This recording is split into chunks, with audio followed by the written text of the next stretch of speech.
La paz de Dios sea con todos ustedes, mis amigos, hermanos, una vez más, Luis Villarreal, en este estudio bíblico escudriñando las Sagradas Escrituras. Hoy seguimos con nuestro tema céntrico, Jesucristo nuestro Señor. El título de hoy es Acercaos confiadamente, es decir, confía, acércate al Señor. Y para eso vamos a tomar como texto casa del libro de los Hebreos. El escritor a los Hebreos explica en el Nuevo Testamento acá sobre por qué podemos acercarnos confiadamente a nuestro Señor Jesucristo. Vamos a leer de Hebreos capítulo 4, versículos 16, así dice: acerquémonos pues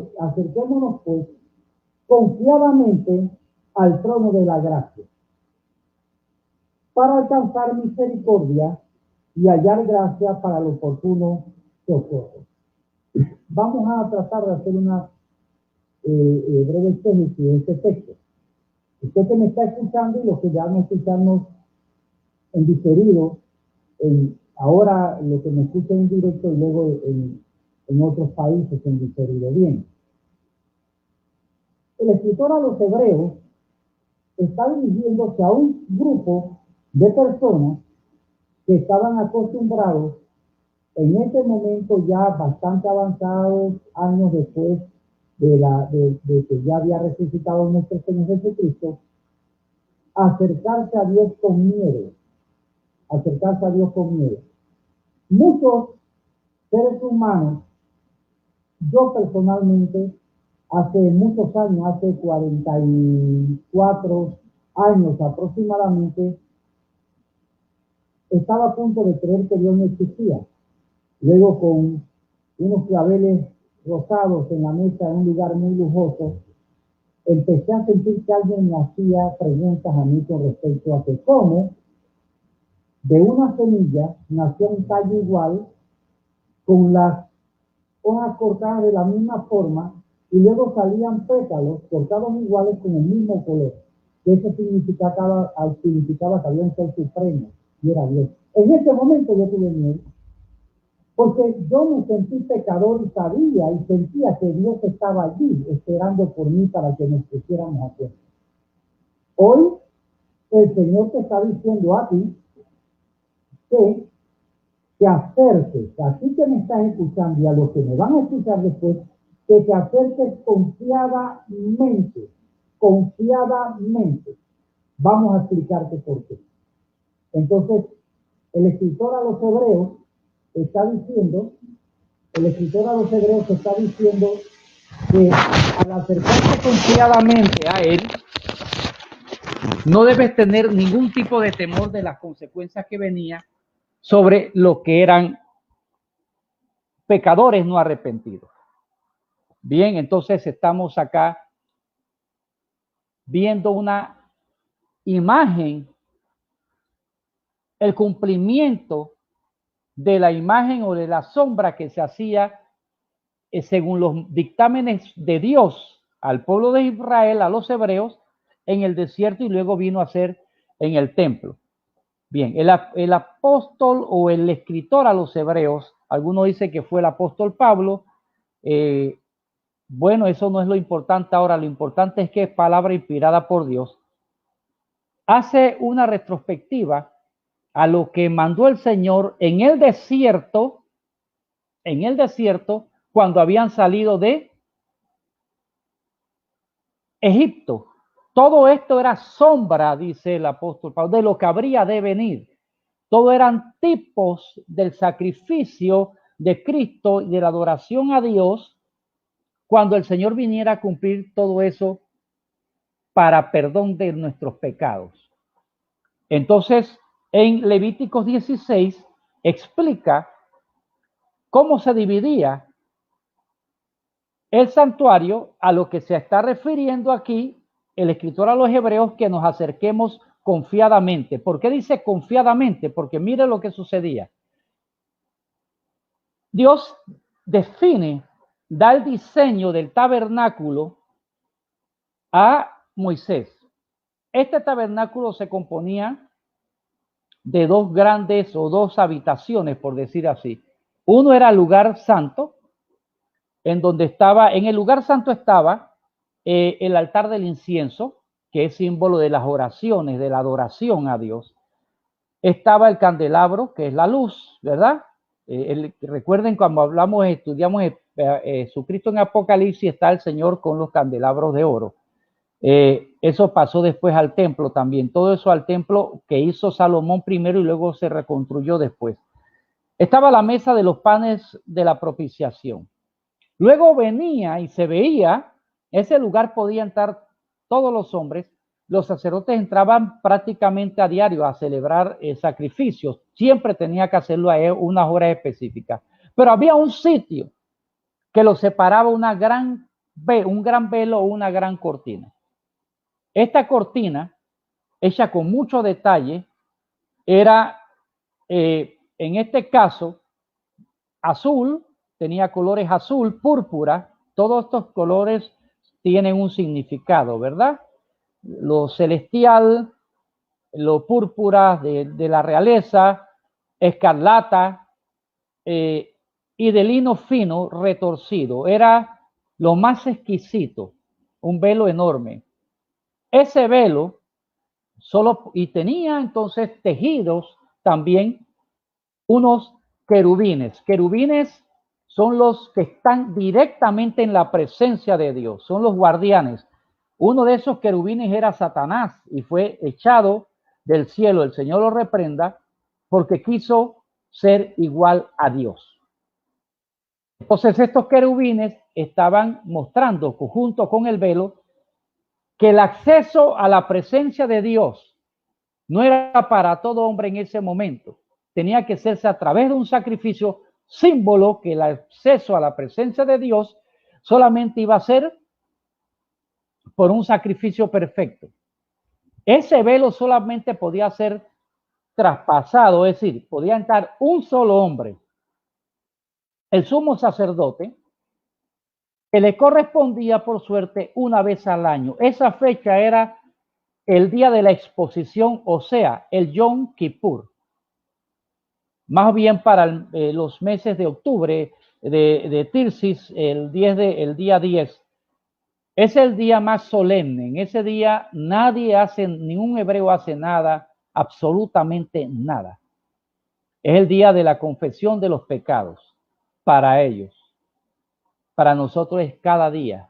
Tenemos que confesar nuestro pecado delante de Dios y Él es fiel y justo para perdonar nuestros pecados. Pero tenemos que apartarnos del pecado para estar entonces en comunión con Dios. Vamos a ver todos estos símiles. Bien. Entonces, el escritor a los hebreos en el capítulo 9, los versículos del 11 en adelante, describe lo que ordenó el Señor en el libro de los Levíticos. En Éxodo 26 describe cómo mandó el Señor a hacer el velo. Entonces, dice, ahora bien, aún el primer pacto tenía ordenanza de culto y un santuario terrenal. El primer pacto, es decir, el pacto de la ley hecha por Dios con el pueblo hebreo, simbolizaba esto de que realmente nadie por sus obras iba a poder ser salvo. Nadie absolutamente iba a poder ser salvo por sus obras. Nadie era capaz de cumplir la ley a plenitud. En otras palabras, la ley lo único que determinaba al hombre que era pecador y necesitaba la salvación y la redención. Un precio que ningún hombre podía pagar. Solamente la fe en que iba a venir un Mesías, un Salvador. Los hebreos que no conocen a Cristo todavía están esperando ese Mesías. Ya ese Mesías vino, murió y resucitó al tercer día. Ese Mesías está en mi corazón, está en el tuyo, y si no está en el tuyo, quiere entrar, quiere ser tu Señor y guardarte de todo mal. Entonces, en este caso sigue diciendo, porque el tabernáculo estaba dispuesto así, y hace la descripción que le hice hace un momento. Pero vamos entonces al versículo 7, dice, pero en la segunda parte, solo el sumo sacerdote, una vez al año, no sin sangre, tenía que hacer un sacrificio. sin derramamiento de sangre no hay remisión de pecado, la cual ofrece por sí mismo y por los pecados de ignorancia del pueblo, dado el Espíritu Santo a entender con esto que aún no se había manifestado el camino al lugar santísimo. Claro, no se había manifestado el camino al lugar santísimo. El Señor dijo, yo soy el camino, la verdad y la vida. Nadie viene al Padre si no es por mí. Es decir, que el Señor es el camino a la presencia de Dios, que es el lugar santísimo, que ya no va a ser una vez al año, ya no es temporal, sino que ahora es permanente en cada uno de los que le hemos entregado nuestra vida. Bien, algunos pareciera que cuando estamos enseñando, dicen, todo eso está bien, pero yo tengo un gran problema. Bueno, sigue escuchando esto para que te des cuenta que ese gran problema que tú tienes, eso que te angustia, con lo que estamos hablando, vas a entender que tienes una solución, que puedes acercarte confiadamente y vas a encontrar respuesta a esa angustia, a esa preocupación que tienes. Entonces, bien, el versículo 9 habla de lo que dije de una forma más hermosa. Yo digo de una forma torpe. Dice, lo cual es símbolo para el tiempo presente, según el cual se presentan ofrendas, sacrificios que no pueden hacer perfecto en cuanto a la conciencia al que practica ese culto. Hacían el sacrificio, pero su mente no estaba renovada, no era cambiada. Ahora, cuando usted le entrega a Cristo su vida, el sacrificio de Cristo sí transforma su mente, transforma su conciencia. Entonces, querido que me estás escuchando, seguimos así. Luego que explicamos, y el escritor hebreo explica por qué se da esto, vamos a volver de nuevo al capítulo 4, el versículo 16. Bien, dice, acerquémonos pues, está diciendo a lo que se refería anteriormente. ¿Por qué nos podemos acercar? Vamos a ver los versículos 14 y 15. Versículos 14 y 15 lo vamos a ver ahora mismo. Dice,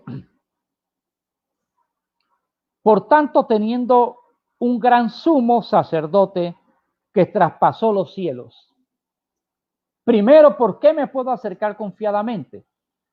Porque yo tengo un sumo sacerdote que traspasó los cielos. Desde que se inició con Aarón hasta los días de Cristo, había un sumo sacerdote humano que era elegido en suerte, de los cuales había un grupo de sumos sacerdotes maleantes que vendían, cambiaban monedas para sacar ganancia, vendían animales. Por eso que el Señor en 2 ocasiones llegó, recuerden, con el látigo y los echó y dijo, esto lo han hecho casa de ladrones. Nuestro Señor es perfecto y es santo. Ese es mi sumo sacerdote. Sumo sacerdote es el más alto nivel de la administración. Bien, entonces, nosotros podemos decir que me puedo acercar confiadamente porque tengo un sumo sacerdote. El sacerdote es el que intercede por el hombre ante Dios, hablando espiritualmente. Ahora, ¿qué hizo Cristo para nuestros tiempos presentes? Que Él, dice en Apocalipsis, nos hizo reyes y sacerdotes para Dios Padre. Ya no hay ningún sacerdocio que le valga a Dios nada, que represente para Dios nada, solamente la intercesión de aquellos que le han entregado a su vida a Cristo, como dice Juan 1:12, a los suyos vino y los suyos no le recibieron, pero a los que creen en su nombre le dio potestad de ser hechos hijos de Dios. ¿Qué potestad? Autoridad. Y dice entonces Apocalipsis que nos hizo reyes y sacerdotes para Dios Padre. El que le entrega su vida a Cristo viene a ser un sacerdote que puede orar por los demás. Ahí está lo que es interceder.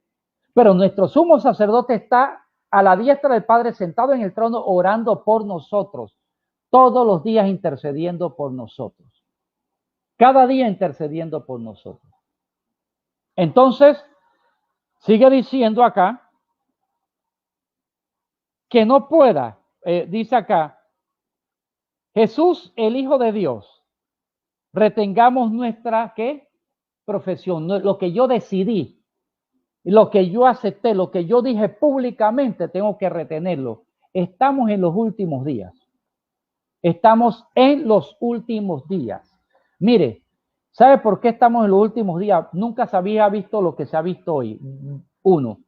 Otro, por ahí apareció una persona que supuestamente debe ser un maestro porque es presidente de un concilio, debe ser un evangélico pentecostal, debe ser maestro de enseñar lo correcto diciendo que Jesucristo no es Dios. Ese es un blasfemo, esa es una herejía. Pero ¿qué dice la Biblia? Que en los posteros tiempos iban a surgir la apostasía, es decir, iban a apostatar de la fe.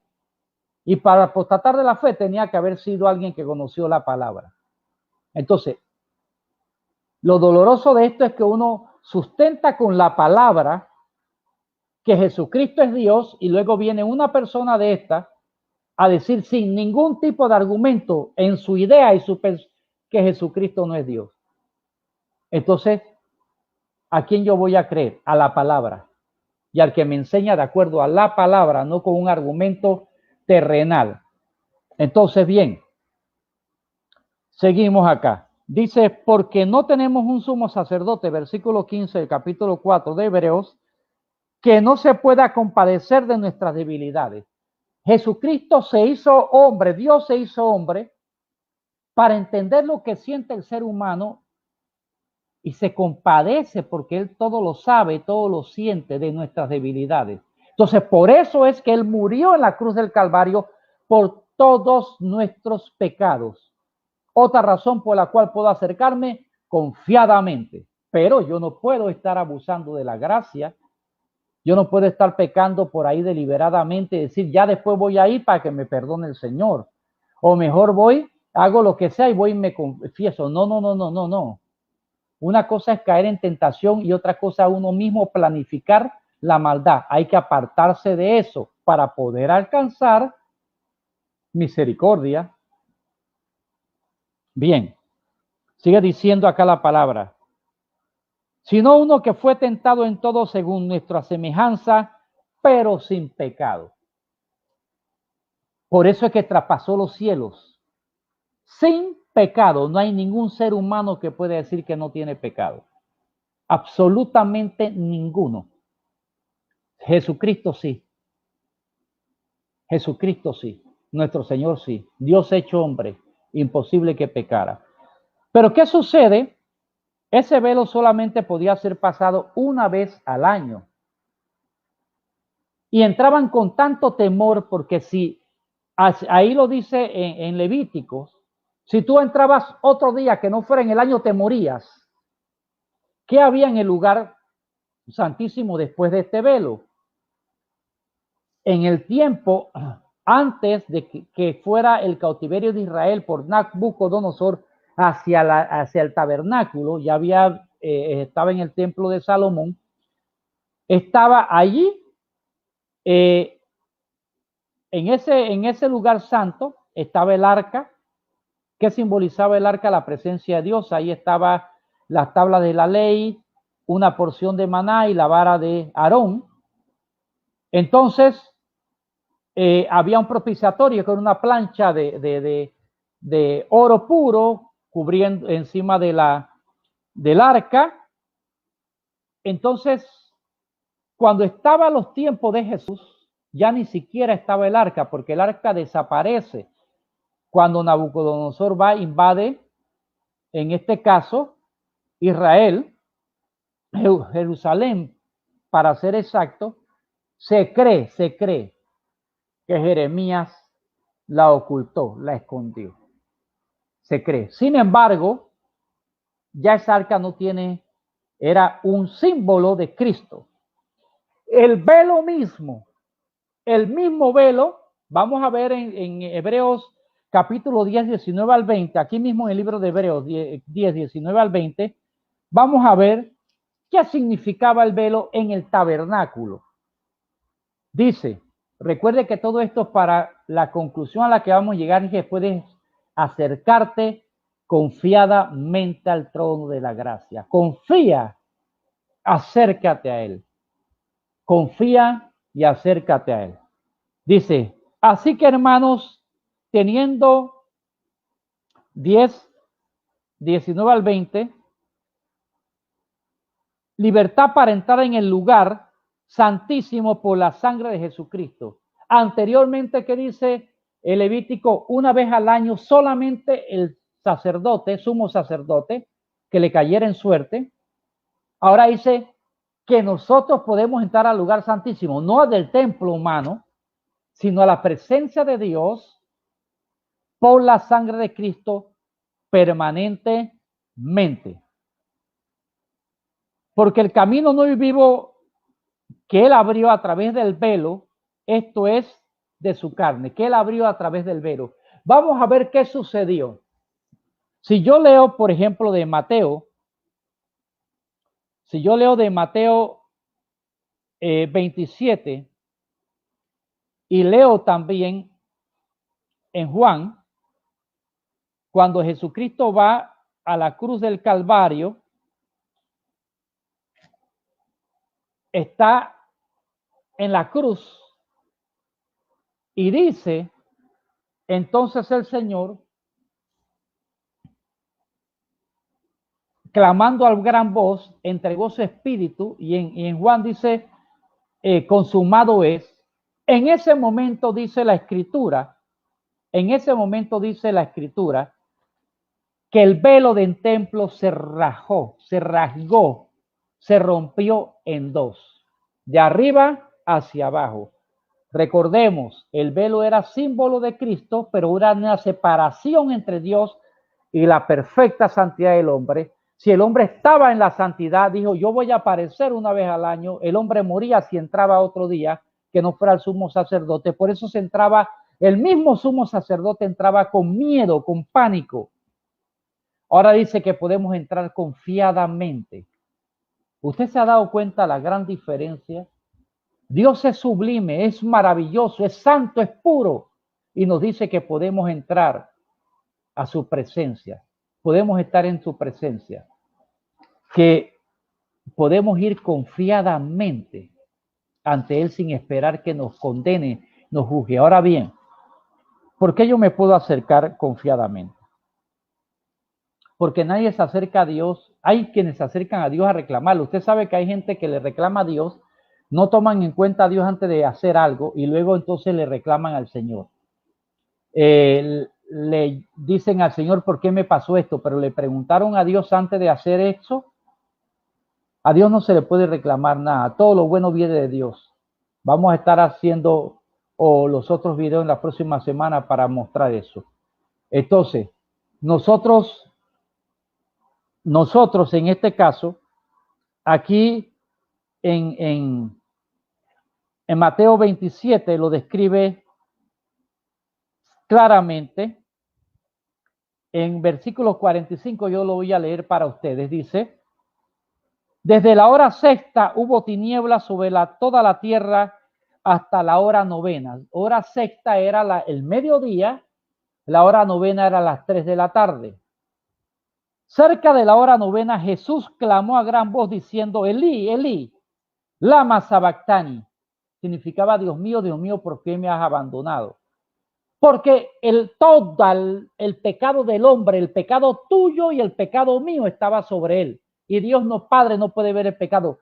Por eso era la angustia del Señor cuando en el huerto de Getsemaní decía, si es posible, Padre, pase de mí esta copa. Y salían como grandes gotas de sangre de su cabeza, significando con eso que había una enfermedad, se vio una situación conocida médicamente. No voy a decir la enfermedad porque no voy a cometer un error de pronunciar incorrectamente. Entonces, que la tensión es tan grande en una persona que los vasos sanguíneos se revientan, aquí en la frente empieza como a sudar sangre por las mismas glándulas acá sudoríparas. Entonces, ¿qué sucede? Él no estaba refiriéndose a no ir a la cruz. Él desde el huerto del olivo, cuando el hombre pecó, decidió ir a la cruz por todos nosotros. Desde ese momento Él decide ir a la cruz por todos nosotros. Recuerde que hemos enseñado que Jesucristo es omnisciente y omnipresente y es eterno, todo lo sabía. A Él a lo que se estaba refiriendo en el huerto, allá de los olivos, cuando estaba orando, era esto, que no se separara por primera vez de su Padre, por decirlo así. Que su Padre quitara su rostro de él porque estaba cargado de nuestro pecado. En ese momento, ¿qué dice? Mateo, dice el versículo 47 de 27 de Mateo. Y algunos de los que estaban allí decían al oído, a Elías llama. Y al instante corriendo uno de ellos tomó una esponja y la empapó en vinagre y poniéndola en una caña le dio a beber, pero los otros decían, deja, vamos a ver si viene Elías a librarle. Entonces dice, mas Jesús, hablando otra vez, clamó a gran voz y entregó el espíritu. Es decir, en ese momento muere físicamente, entrega el espíritu, muere físicamente. Dice así, y el versículo 51, mire lo que está diciendo. Antes de leer este versículo, quiero que nos retrotraigamos a lo que decía la división que había entre el lugar santo del templo, que simboliza, todo simboliza lo que va a suceder a Cristo. Y ahora vamos a ver quiénes son los templos hoy en día, que no son las cuatro paredes hermosas que hace o muy humildes que se hagan en su lugar. Vamos a ver quiénes son los templos y a dónde habita la presencia de Dios ahora. Entonces, aquí estamos viendo que la división que había, el velo, que después de ese se prohibía entrar a cualquier ser humano, solamente una vez al año para el Yom Kippur, el día de la expiación, era el sumo sacerdote y entraba lleno de pánico y de miedo, porque podría morir si el sacrificio no había sido aceptado. Entonces, estamos viendo que ese velo, el día que murió nuestro Señor Jesucristo en la cruz, ese velo, dice aquí, que el velo del templo se rasgó en dos, de arriba a abajo. Mire cómo es precisa la palabra, de arriba a abajo. Si hay un temblor, hubiera sido de abajo hacia arriba, de arriba a abajo. Dios mismo hizo así, ¿ve? Ya no hay separación entre Dios en el hombre y yo, entre Dios y los hombres, si vienen a través de mi Señor Jesucristo. De mi Hijo Jesucristo te da la entrada, dice Dios, a la presencia perfecta de Dios. Entonces, el Señor y la tierra tembló y las rocas, ¿qué dice? Se partieron. Asimismo dice Juan también. Entonces, ¿por qué podemos entrar confiadamente? Aquí ya lo explicamos. Se explica la palabra sola. Porque Jesucristo muere y su sacrificio es perfecto. Ya dice Dios, no hay separación, ya hay un sumo sacerdote, y esto lo explicamos hace un momento. Vamos a ver si el versículo 10, 19 al 20 del capítulo 10 de Hebreo, ¿verdad? Vamos a leerlo nuevamente para ustedes. Y entonces vamos a ver específicamente que ahora tenemos nosotros un sumo sacerdote, como dice, que traspasó los cielos, y vamos a ver acá de esta forma. Bien, 10 de Hebreos, versículos 19 al 20, dice así. Así que, hermanos, teniendo libertad para entrar en el lugar santísimo, por la sangre de Jesucristo, por el camino nuevo y vivo que Él nos abrió a través del velo, esto es, de su carne. ¿Ve? Él nos abrió ese camino a través del velo. Él ya es nuestro sumo sacerdote. Ahora bien, dice el mismo escritor a los Hebreos, dice el capítulo 6, 19 al 20. Vamos a ver el capítulo 6, 19 al 20, para que veamos por qué es nuestro sumo sacerdote y por qué su sacerdocio no se limita al sacerdocio humano como lo de Aarón. Acá dice 19 al 20, del capítulo 6 de Hebreo dice, la cual tenemos como segura y firme ancla del alma. ¿Qué tenemos como segura y firme ancla del alma? A nuestro Señor Jesucristo y nuestra fe en Él. Donde Jesús entró por nosotros como precursor. Él entró a el lugar santísimo, a la presencia de Dios, para decir, todo esto que creen en mí, ya son limpios con mi sangre. No es que me voy a cubrir con la sangre de Cristo, ya yo soy cubierto con la sangre. Si le entregas tu vida a Cristo, entonces ya eres cubierto con la sangre de Cristo. Yo lo tengo que confesar, no tengo que pedir que me cubra, yo tengo que confesar que ya soy cubierto con la sangre de Cristo.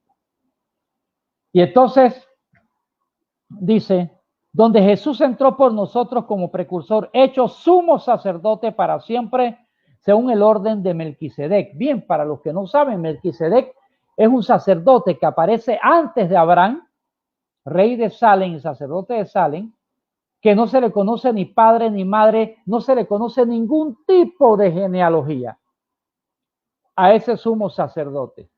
Aquí hay uno de los jóvenes que enseñaban, él y su hermano, con respecto a lo que acabo de mencionar. Nosotros no tenemos que volver a ser cubiertos con la sangre de Cristo. Cuando le entregamos nuestra vida a Cristo, ya Él nos cubre con su sangre y ya estamos cubiertos. Yo tengo que clamar, o más bien, tengo que confesar que la sangre de Cristo ya me ha cubierto y me ha limpiado de todo pecado.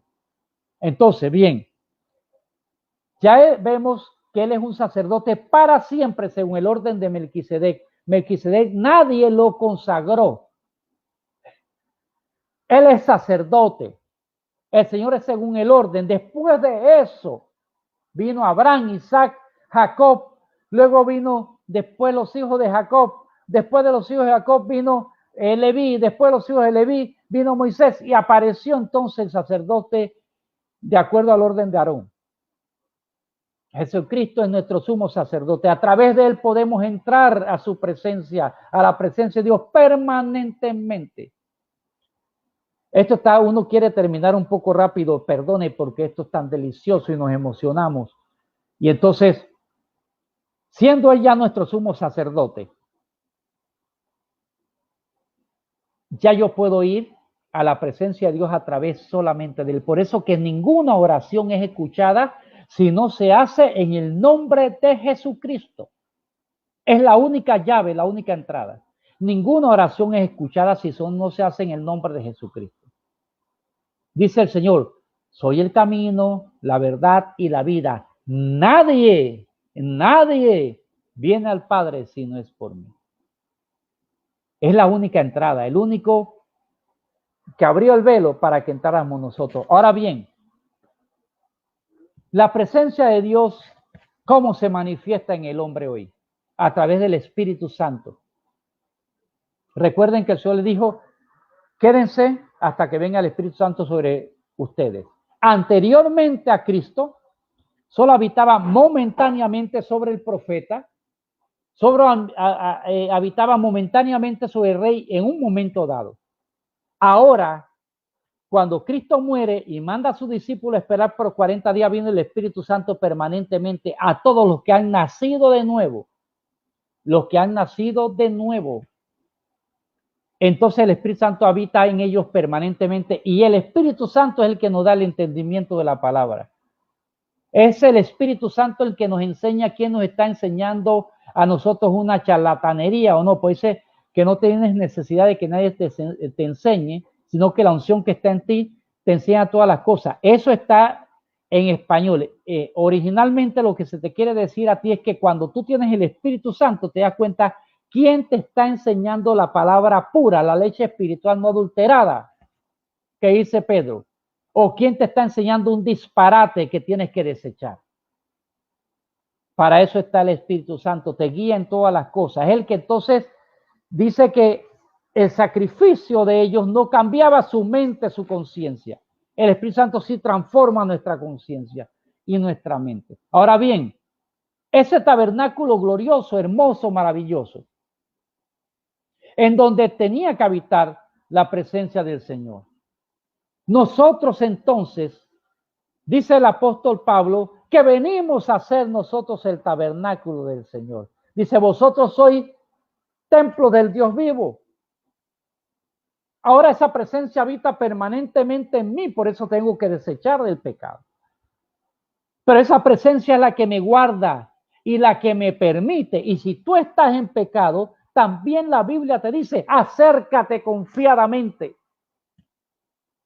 Porque cuando te acercas con humildad, un corazón contrito y humillado, Él dice que no lo desprecia. Te duele haber pecado, te arrepientes, ya quieres dejar esa vida. Acércate confiadamente al Señor. Si estás enfermo, dice, acércate confiadamente al Señor.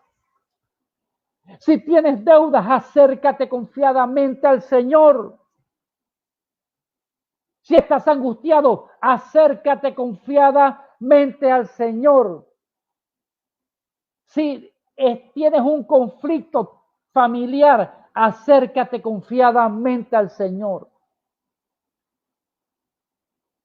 Estamos ahora en esta situación, acerquémonos confiadamente al Señor. ¿Sabe por qué? Porque la Biblia es clara y dice que alcanzaremos socorro. Aleluya, yo me gozo. Alcanzaremos socorro. El Señor dice que se compadece de todas tus angustias y tus necesidades. El video pasado explicamos sobre ese tema. El Señor nos dice, acércate confiadamente, no importa cuál sea tu situación. El mundo se te vino encima y se te acabó todo. Acércate confiadamente al Señor. Yo en mi vida he visto, y aquí algunos de los que me escuchan son testigos de eso, de personas que ya nadie daba ni un solo centavo por ellas. Y le voy a contar un testimonio bien rápido para terminar. Estábamos en un lugar organizando una iglesia y en una ocasión llegó, en ese lugar se recibía cualquier persona con cualquier tipo de problemas, cualquiera. Llegó un hombre que olía mal, andrajoso.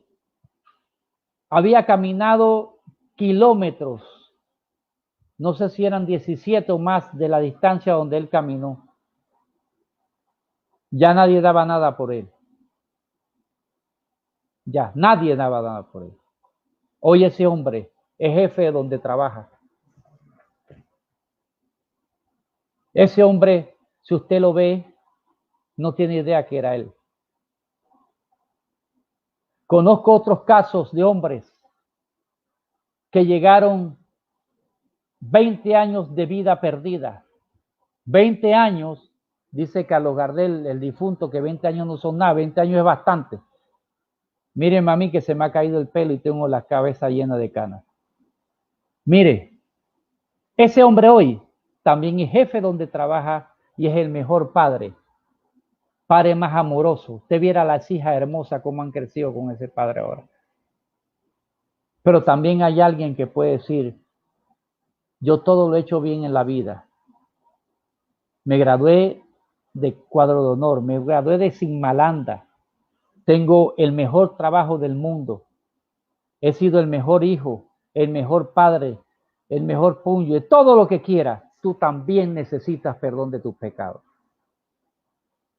Y solamente Cristo te puede perdonar. Pero no hay ninguna razón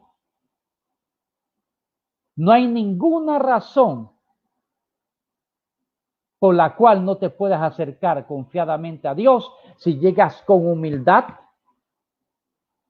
y si llegas arrepentido de tu pecado. Y si estás en comunión con Dios, con más razón llega y dile, Señor, esto me está angustiando.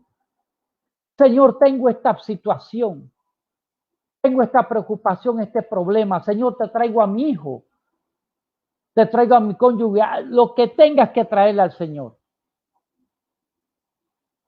El Señor te ama. Y si es tu padre, nadie te puede tocar. Y si alguien te toca, dice que es mejor que se amarre una piedra de molino de asna, que es, imagínense mi mano así abierta, así, de ese tamaño de circunferencia en el cuello y se meta a lo profundo del mar. El Señor es tu protector. El Señor es tu protector. Él es omnipresente, omnipotente. Dice entonces, al trono de la gracia. ¿Qué significa gracia? Gracia es el nuevo pacto que leímos hace un momento. Nosotros no tenemos que cumplir la ley. Nosotros no tenemos que guardar el sábado para poder ser salvos y recibir de Dios. Ya Cristo lo hizo todo en la cruz del Calvario. Tenemos que vivir es como a Dios le agrada. Amar a nuestro prójimo como a nosotros mismos. Olvidar el racismo, ese menosprecio de que yo soy superior. Ustedes me perdonarán, pero esas iglesias en donde nada más queremos profesionales, olvídese de eso. O queremos gente que tenga cierto nivel económico, olvídese de eso. El Señor a todos nos ama y por todos nosotros murió. Nadie es más ni menos ante los ojos de Dios. Entonces, el Señor más dice que al que venga andrajoso, ponlo en el primer asiento. Al que venga todo ponlo en el primer asiento. Y dale afecto y dale amor. Trono de la gracia. Gracia significa un regalo inmerecido. Nadie merece el perdón de sus pecados. Entonces, por eso que yo puedo acercarme confiadamente. Porque si yo tuviera que hacer que yo mereciera el perdón, no voy a acercarme por nada porque nunca lo merezco. Por eso te dice a ti, no tienes que hacer nada, solamente arrepentirte de tu pecado, venir a mí, confesarlo y luego apartarte de él, porque el Espíritu Santo te va a dar la fuerza para apartarte del pecado. Esa atadura Dios quiere soltarla. Entonces, dice, para alcanzar misericordia. Misericordia, yo le doy gracias a Dios todos los días porque el Señor ha tenido misericordia de mí como usted no tiene idea. Todos ustedes que me están oyendo son unos ángeles de Dios. Oiga, había sido, bueno, mejor no voy a hablar de eso, pero he alcanzado misericordia. Misericordia. Y entonces dice, y hallar gracia, de nuevo. Otro regalo inmerecido, ¿para qué? Para el oportuno socorro. Óigame, Jesús nunca llega tarde. El oportuno socorro. Nuestro Señor jamás ha llegado tarde. Nunca ha sido infiel. Nunca ha dejado de cumplir una promesa. Ten confianza y acércate a Él porque el Señor, aleluya, el Señor te ama y tiene la solución en tu vida. Esto ha sido por hoy tu estudio bíblico escudriñando las Sagradas Escrituras.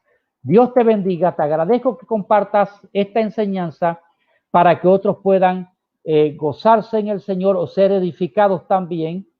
Y te espero el próximo martes a las 8 p.m. hora de Panamá. Saluda a todos nuestros amigos y hermanos que nos escuchan allá en Estados Unidos, en México, en España, Bélgica, Ecuador, Chile, Perú, Venezuela, Colombia, Nicaragua, Salvador, Dominicana, Puerto Rico. Dios me los bendiga. Los amo mucho. El Señor los ama mucho más.